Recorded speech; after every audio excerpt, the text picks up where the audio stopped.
Aang and Katara hear the rumors that the Northern Eight Temple is actually half population. This shocked the gang since they thought the Tibetan-style air nomads had all been wiped out by friggin' Japanese nation. When the group arrived at the Northern Eight Temple, they found out it's not air nomads living there, but rather some tech nerds from Earth Kingdom. Inspired by air nomads' murals, they've built flying machines. In the process, they're tearing down parts of the ancient temple to put up their factories and water closets. Some of the tech nerds argue that progress is everything, but progress is really has always been driven by different cultures in turn.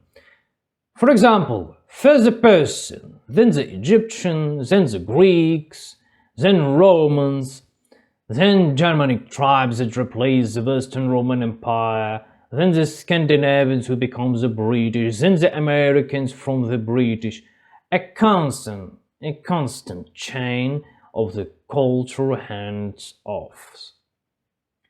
Science doesn't exist in vacuum, it's always rooted in culture. And here's the fine line, where the balance between respecting culture and pushing technical progress. It's all about progress or all about tradition. Personally, I think there is middle part between the two. What's now called technological progress is really just the old Soviet school idea.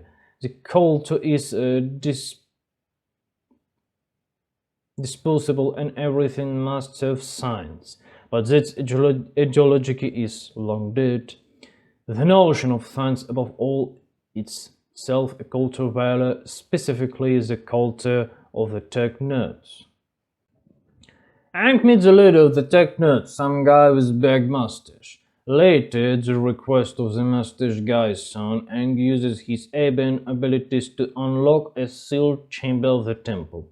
But inside, they discover the tech nerd leader has been secretly manufacturing weapons for the Japanese nation.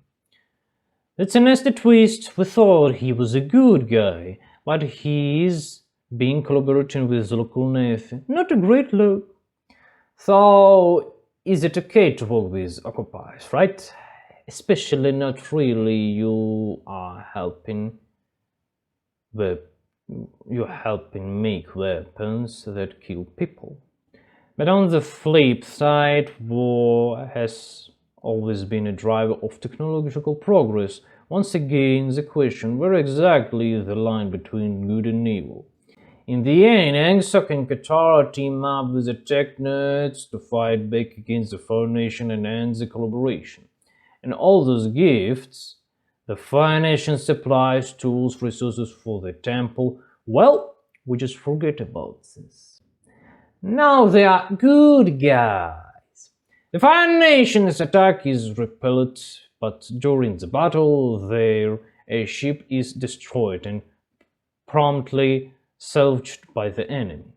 Later in the season 3, that same airship will play a major role.